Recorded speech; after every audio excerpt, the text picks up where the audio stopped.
Om Swastiastu. Perkenalkan, nama saya Lumulieni dengan NIM 2211041045. Prodi Program Studi Guru Pendidikan Anak Usia Dini, jurusan Dharma Arcarya. Pada hari ini saya akan mempresentasikan tentang sebuah penelitian yang berjudul tentang pengaruh media storytelling YouTube Riri Cerita Anak terhadap perkembangan bahasa anak usia 5-6 tahun di TK Silayukti Sambirenteng.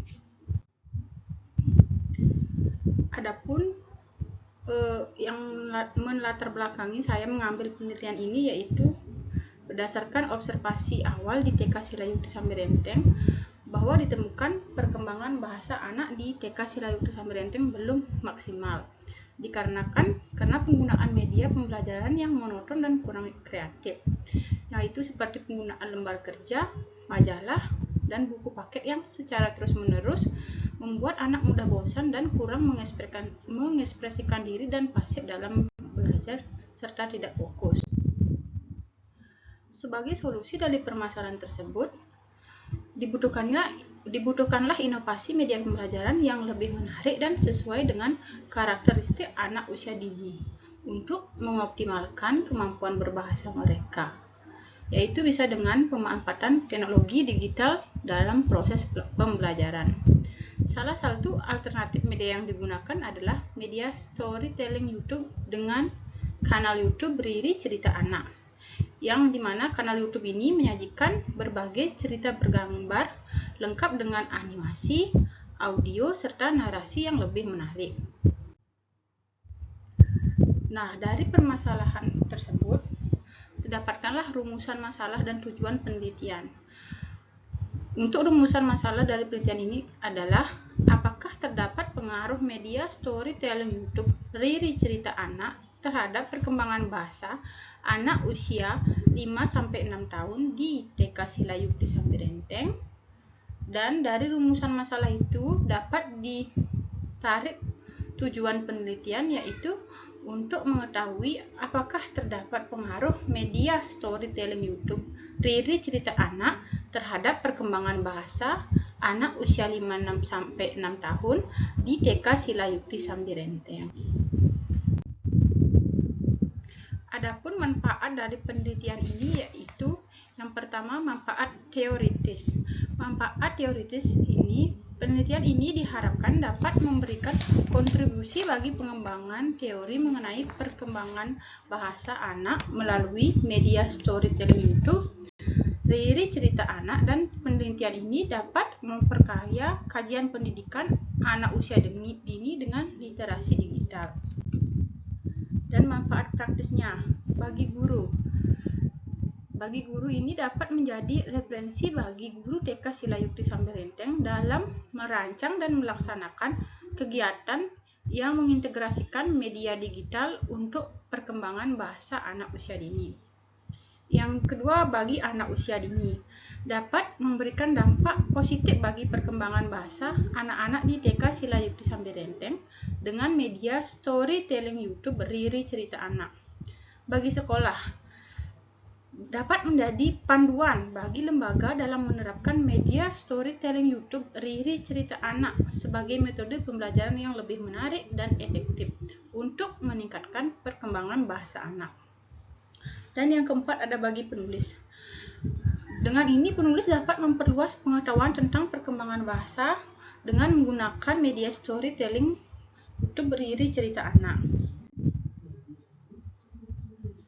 Nah, dalam penelitian ini adapun beberapa kajian pustaka dari penelitian terdahulu yang saya jadikan referensi dalam pembuatan penelitian ini. Yang pertama ada penelitian oleh Pak Ningsih 2023 dengan judul penelitian dampak YouTube terhadap perkembangan bahasa anak usia dini 5-6 tahun di Desa Pasir Indah, Kecamatan Kunto Darussalam, Kabupaten Rokahaulu. Tujuan penelitian ini yaitu untuk mengetahui dampak YouTube terhadap perkembangan bahasa anak usia dini 5-6 tahun di Desa Pasir Indah, Kecamatan Kunto Darussalam, Kabupaten Rokan Hulu. Penelitian ini dilatar belakangi aktivitas anak-anak yang gemar menonton YouTube setiap hari dan waktu yang cukup lama. Subjek penelitian ini adalah orang tua dan 5 anak usia 5-6 tahun. Sedangkan objek penelitian ini adalah dampak YouTube terhadap perkembangan bahasa anak usia dini 5-6 tahun. Dan dari penelitian ini dinyatakan bahwa dampak positif YouTube bagi perkembangan bahasa anak adalah tayangan di YouTube dapat menstimulus keterampilan bahasa anak, meningkatkan dan menambah pembendaharaan kata yang dimiliki anak, memahami kalimat perintah dan aturan ketika menirukan video yang ditontonnya, dan meningkatkan rasa ingin tahu anak sehingga anak dapat bertanya maupun bercerita dengan baik. Dan dapat disimpulkan bahwa YouTube berdampak positif terhadap perkembangan bahasa anak usia 5-6 tahun. Terdapat persamaan dan perbedaan pada penelitian yang akan dilakukan. Persamaan penelitian ini dengan penelitian yang akan dilakukan yaitu media YouTube-nya yang menstimulus perkembangan bahasa. Perbedaan dengan penelitian yang akan dilakukan adalah penelitian ini fokus pada media YouTube. Pada media YouTube menonton edukasi anak. Sedangkan penelitian yang akan dilakukan fokus pada kegiatan storytelling YouTube Riri Cerita Anak. Yang kedua, penelitian oleh Ahmad 2025 dengan judul penelitian pengaruh konten edukasi YouTube for Kids terhadap perkembangan bahasa anak usia 5-6 tahun. Tujuan penelitian ini yaitu untuk mengetahui perkembangan bahasa anak usia dini menggunakan YouTube for Kids dan mengetahui perkembangan bahasa anak usia dini menggunakan flashcard bersuara yang akan dibagi dua, yaitu ada kelas eksperimen dan kelas kontrol. Perbedaan dari perkembangan bahasa antara YouTube for Kids dengan flashcard bersuara di kelompok B ini adalah penelitian ini dilandaskan bahwa konten edukasi YouTube memiliki potensi lebih besar untuk mendukung pembelajaran yang menyenangkan karena banyak yang lebih responsif terhadap pembelajaran visual. Penelitian ini menggunakan pendekatan kuantitatif dengan metode kuasi eksperimen yang menggunakan teknik sampling jenuh. Teknik pengumpulan data yang digunakan dalam penelitian ini adalah wawancara, observasi, tes, dan dokumentasi. Dan dari hasil penelitian menunjukkan bahwa perkembangan anak usia dini menggunakan YouTube for Kids pada kelas eksperimen memperoleh nilai rata-rata pretest sebesar 49 yang diinterpretasikan pada kategori sangat kurang dan memperoleh nilai rata-rata pretest sebesar 91 yang diinterpretasikan pada kategori sangat baik. Sedangkan perkembangan bahasa anak usia dini menggunakan flashcard bersuara pada kelas kontrol memperoleh nilai rata-rata pretest sebesar 44 yang diinterpretasikan pada kategori yang sangat kurang dan memperoleh nilai rata-rata post-test 76 yang diinterpretasikan pada kategori baik. Adapun persamaan penelitian ini dengan penelitian yang akan dilakukan yaitu media YouTube untuk menstimulus perkembangan bahasa anak usia dini, dan perbedaan penelitian ini adalah dengan penelitian yang akan dilakukan yaitu berfokus pada media YouTube sebagai storytelling anak-anak dalam menonton edukasi. Yang ketiga ada penelitian dari Fajriyah DKK 2023, Fajriyah dan kawan-kawan, yang berjudul dengan pengaruh kebiasaan menonton YouTube terhadap penguasaan kosakata anak usia dini pada kelompok A di TK Gita Nusa. Tujuan penelitian ini yaitu untuk menganalisis pengaruh kebiasaan menonton YouTube terhadap penguasaan kosakata anak. Penelitian ini dilakukan dengan menggunakan pendekatan penelitian kualitatif. Teknik pengumpulan data yang digunakan meliputi observasi, wawancara, dan dokumentasi. Terdapat persamaan dan perbedaan pada penelitian yang akan dilakukan. Persamaan penelitian ini dengan penelitian yang akan dilakukan yaitu media YouTube anak usia dini. Perbedaan penelitian ini dengan penelitian yang akan dilakukan yaitu penelitian pada fokus media YouTube menonton. edukasi anak. Sedangkan penelitian yang akan dilakukan fokus pada kegiatan storytelling dengan menggunakan media pembelajaran YouTube. Yang keempat ada penelitian oleh Sari dan kawan-kawan 2023 dengan judul penelitian pengaruh penggunaan YouTube terhadap kemampuan literasi numerasi pada anak usia dini. Kelompok B. Hasil dari eksperimen yang diketahui pada hasil pretest yaitu 19,1%, sedangkan hasil posttest 28,25%. Dengan demikian dapat ditarik kesimpulan bahwa pengaruh yang diberikan pada pemberian penggunaan YouTube dengan berdasarkan uji T dengan menunjukkan nilai probabilitas 0,0 tingkat kemampuan literasi numerasi dengan penggunaan YouTube. Saran penggunaan YouTube dapat menjadi solusi alternatif untuk menyelesaikan masalah yang ada pada peserta didik. Terdapat persamaan dan perbedaan pada penelitian yang akan dilakukan, yaitu persamaan penelitian ini yaitu fokus pada media YouTube menonton edukasi. Sedangkan perbedaannya kalau yang akan dilakukan ini berfokus kepada storytelling YouTube dengan media pembelajaran YouTube yang dari channel YouTube Riri Cerita Anak. Yang kelima ada penelitian oleh Kusma 2023 dengan judul penelitian penggunaan channel YouTube Riri Cerita Anak interaktif dalam perkembangan kognitif anak usia 5-6 tahun di Desa Arung Dalam, Kecamatan Koba. Tujuan penelitian ini yaitu sebagai instrumen kunci teknik pengumpulan. Pada penelitian ini dapat disimpulkan bahwa penggunaan channel YouTube Riri Cerita Anak interaktif dan perkembangan kecerdasan kognitif anak usia 5-6 tahun terlihat dari orang tua yang menggunakan channel YouTube sebagai media pembelajaran untuk menunjang peningkatan kualitas daya pikir anak usia dini. Dan dari itulah hasil perkembangan kecerdasan kognitif anak usia 5-6 tahun di Desa Arung Dalam, Kecamatan Koba, yaitu anak dapat menunjukkan aktivitas yang bersifat eksploratif dan menyelidik, memecahkan masalah secara sederhana mengenai sebab akibat dan mengurutkan benda berdasarkan ukuran.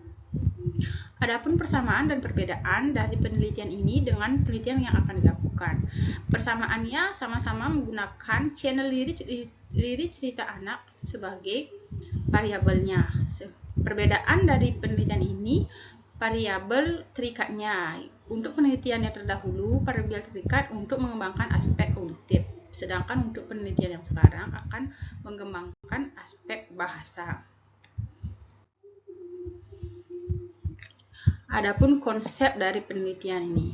Konsep merupakan abstruksi mengenai suatu fenomena yang dirumuskan atas dasar generalisasi dari sejumlah karakteristik kejadian, keadaan kelompok atau individu tertentu yang akan memberikan gambaran tentang variabel atau topik yang diteliti. Adapun konsep dalam penelitian ini yaitu yang pertama ada media storytelling YouTube.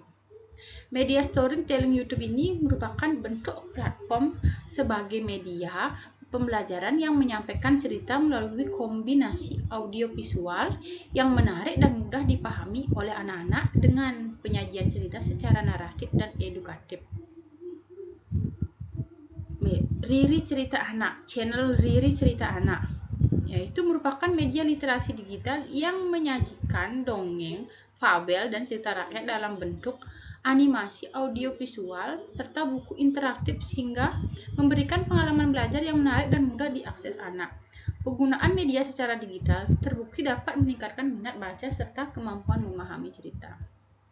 Selain itu, channel Riri Cerita Anak juga menyajikan gambar-gambar yang menarik dan pengulangan kosakata yang mudah dimengerti anak-anak serta narasi yang mudah dipahami oleh anak-anak juga. Yang ketiga, media storytelling YouTube Riri Cerita Anak merupakan salah satu platform digital yang menyediakan berbagai konten cerita anak dalam bentuk audiovisual.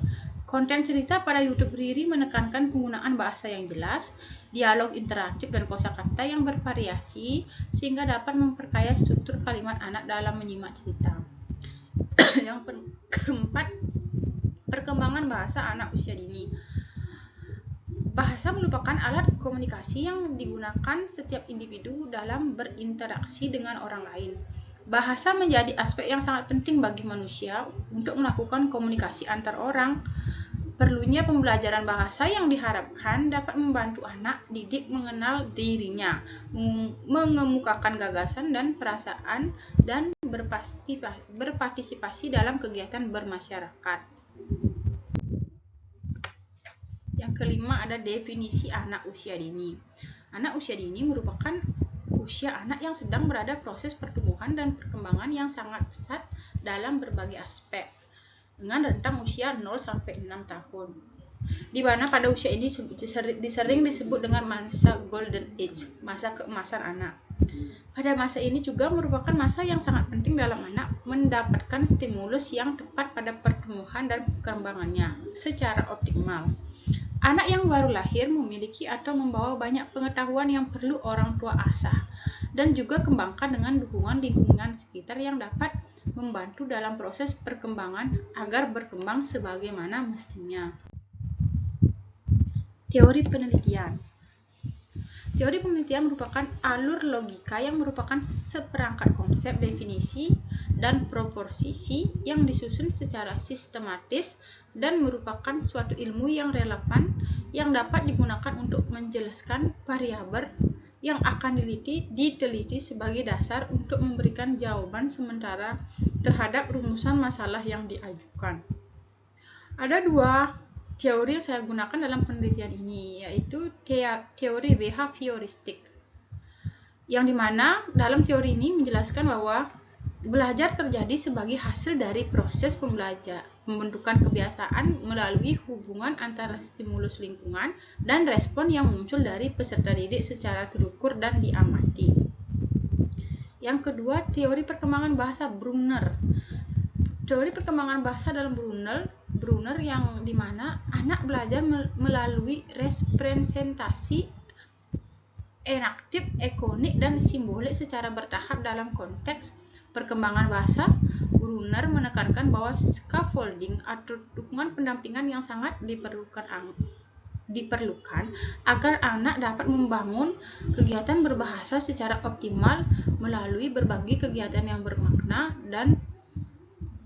dalam suatu konteks yang ditemukan. Nah, dari penelitian ini dan dari masalah-masalah yang ditemukan, terbuatlah kerangka berpikir yang mendasari dari penelitian ini. Kerangkanya yaitu permasalahan-permasalahan yang ada di TK Silayukti Sambi Renteng, yang dimana perkembangan bahasa di TK Silayukti Sambi Renteng kurang optimal. Anak kurang lancar dalam mengungkapkan ide secara lisan, anak kurang aktif saat berkomunikasi, dan kosakata yang masih terbatas. Nah, dari masalah ini ditemukanlah solusi untuk menangani permasalahan bahasa ini, yaitu dengan menggunakan media storytelling YouTube Riri Cerita Anak sebagai solusi dari permasalahan yang didapatkan di TK Silayukti Sambi Renteng. Nah, dari solusi ini dibagilah menjadi dua kelas eksperimen dan kelas kontrol. Yang dimana kelas eksperimennya yaitu kelompok B1 dan kelas kontrolnya yaitu kelompok B2. Nah, dari kelas inilah diberikan perlakuan, yaitu dengan menggunakan pembelajaran menggunakan media YouTube Riri Cerita Anak, dan kelas yang tidak mendapat pemberlakuan, yaitu pembelajaran tanpa menggunakan media YouTube Riri Cerita Anak. Pemberlakuan kelas ini dipergunakan untuk mengasah aspek perkembangan bahasa pada anak usia dini, terutama anak usia 5-6 tahun di TK Silayukti Sambi Renteng. Dan dari penelitian ini ditemukanlah hipotesis penelitian. Hipotesis penelitiannya yaitu tidak terdapat pengaruh media storytelling YouTube Riri Cerita Anak terhadap perkembangan bahasa anak usia 5-6 tahun di TK Silayukti Sambi Renteng, dan terdapat pengaruh media storytelling YouTube Riri Cerita Anak terhadap perkembangan bahasa anak usia 5-6 tahun di TK Silayukti Sambi-Renteng. Dan ini merupakan suatu jawaban sementara terhadap rumusan masalah penelitian. Rumusan masalah penelitian telah dinyatakan dalam bentuk kalimat dan pertanyaan. Jawaban ini bersifat sementara karena jawaban yang diberikan baru berdasarkan pada teori yang relevan, belum didasarkan pada fakta-fakta empiris yang diperoleh melalui pengumpulan data.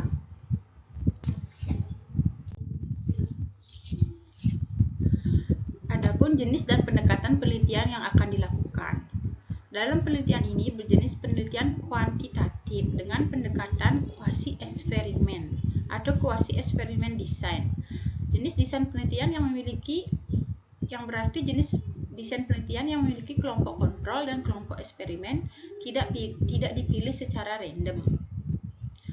Dan pendekatan penelitian ini menggunakan pendekatan kuantitatif untuk meneliti populasi dan sampel tertentu. Adapun lokasi dan waktu penelitian yaitu lokasinya berada di TK Silayukti Sambi-Renteng, Banyardina Sambi-Renteng, Desa Sambi-Renteng. Dengan waktu penelitian kurun waktu 8 bulan terhitung dari bulan September sampai dengan bulan Juli. September sampai dengan bulan Mei. September sampai bulan Mei dari semester ganjil dan genap tahun ajaran 2025-2026. Adapun populasi dan sampel penelitian ini. Populasi penelitian. Populasi merupakan keseluruhan objek dan subjek yang menjadi sasaran peneliti dan sampel yang akan diambil dari populasi. Populasi dalam penelitian ini adalah anak-anak peserta didik kelompok B TK Silayukti Sambi-Renteng. Dan sampel penelitian yang digunakan dalam penelitian ini adalah dengan teknik random sampling. Dan sistemnya bersifat sistem lotre. Adapun variabel dan definisi operasional variabel. Variabel bebas dari penelitian ini adalah media, storytelling YouTube, beriri cerita anak. Dan variabel terikat dari penelitian ini adalah perkembangan bahasa anak usia 5-6 tahun di TK Silayukti Sambi-Renteng. Definisi operasional variabel dari penelitian ini adalah media, storytelling YouTube, beriri cerita anak, dan perkembangan bahasa anak usia 5-6 tahun di TK Silayukti Sambi-Renteng. Rancangan penelitian. Berdasarkan rancangan penelitian di atas, kelompok 1 itu E adalah kelompok eksperimen yang diberikan kelakuan dengan menggunakan media storytelling YouTube, beriri cerita anak. Setelah diberikan perlakuan, kelompok eksperimen diobservasi akhir. Nomor 1. Kelompok 2 K adalah kelompok kontrol yang tidak diberikan perlakuan, sehingga proses pembelajaran tetap dilaksanakan di dalam kelas tanpa menggunakan media storytelling YouTube, beriri cerita anak. Kemudian kelompok kontrol diobservasi akhir. Dan prosedur penelitian. Pada prosedur penelitian, tahap awal penelitian yang pertama adalah penjajakan ke TK Silayukti Sambi-Renteng untuk melakukan kegiatan observasi dan pencatatan dokumen terkait pelaksanaan pembelajaran. Dan yang kedua, menentukan populasi penelitian. Yang ketiga, melakukan observasi, melakukan wawancara kepala sekolah untuk mengetahui kesetaraan kelas. Keempat, memohon izin kepada kepala sekolah untuk mengadakan penelitian. Yang kelima, berkoordinasi dengan guru kelas yang dijadikan sampel penelitian. Yang keenam, menentukan kelas eksperimen dan kelas kontrol. Yang ketujuh, melakukan persamaan persepsi bersama guru wali kelas terkait penggunaan media storytelling YouTube. Yang ke-8, mempersiapkan bahan ajar, instrumen penelitian, dan rencana pelaksanaan pembelajaran yang disesuaikan dengan penelitian yang dijalankan bersama guru, wali kelas, dan instrumen yang disiapkan berupa perangkat pembelajaran seperti modul ajar. Yang ke-9, melakukan pengujian instrumen. Yang ke-10, merevisi instrumen penelitian yang telah diajukan. Kedua, tahap pelaksanaan penelitian. Adapun kegiatan yang dilakukan pada tahap pelaksanaan penelitian yaitu melakukan eksperimen dengan memberikan teknik melukis daun pada kelas kontrol. Yang kedua, mengadakan observasi akhir post test di kelas eksperimen dan di kelas kontrol. Yang ketiga, tahap akhir penelitian. Adapun kegiatan yang dilakukan pada tahap penelitian itu mengumpulkan data dan menganalisis hasil peneliti post test siswa untuk melakukan pengujian hipotesis apakah ditolak atau diterima, menyusun laporan dan melaporkan hasil penelitian. Adapun teknik pengumpulan data dan instrumen. Teknik pengumpulan data. Yang pertama ada tes kinerja atau performance test atau rubrik. Tes kinerja atau performance test atau rubrik adalah penelitian tes kinerja atau rubrik penelitian digunakan untuk mengungkapkan kemampuan anak. Rubrik adalah salah satu panduan bagi pendidik untuk melakukan penilaian yang konsisten dan dapat dipertanggungjawabkan terhadap aktivitas anak. Yang kedua, dokumentasi. Dokumentasi merupakan teknik pengumpulan data dengan memanfaatkan berbagai macam dokumen. Jenis dokumentasi dibagi jadi dua, yaitu dokumen terekam dan tertulis. Dokumen terekam meliputi foto, film, gambar, dan sebagainya, sedangkan dokumen tertulis meliputi portofolio, catatan harian, arsip, dan sebagainya. Yang ketiga, instrumen penelitian. Instrumen penelitian diartikan sebagai sebuah alat ukur yang digunakan untuk mengumpulkan data dari suatu penelitian yang dilakukan. Data yang diperoleh dari instrumen tersebut akan dijadikan sebagai tolak ukur untuk menarik kesimpulan dari penelitian yang dilakukan. Uji coba instrumen penelitian. Uji validitas instrumen penelitian. Pada penelitian ini, teknik ini digunakan untuk uji validitas sisi adalah uji validasi dengan menggunakan dua orang ahli. Teknik analisis data. Ada tiga teknik analisis data yang digunakan, yaitu uji normalitas data. Adalah suatu prosedur yang digunakan untuk mengetahui apakah data berasal dari populasi yang terdistribusi normal atau berada dalam sebaran normal. Uji homogenitas digunakan untuk mengetahui apakah suatu data yang diambil berasal dari varian homogen atau tidak. Uji hipotesis. Uji ini untuk mengetahui perbedaan rata-rata dua populasi atau kelompok data yang independen yang melakukan dua perlakuan yang berbeda yang dipergunakan rumus independent sample t-test. Sekian presentasi penelitian yang dilakukan. Untuk kurang lebihnya saya mohon maaf bahwa presentasi ini masih banyak kekurangan dan saya mohon bimbingannya untuk ibu dosen agar penelitian ini bisa lebih baik lagi. Sekian presentasi dari saya ucapkan terima kasih. Om Santi Santi Santi.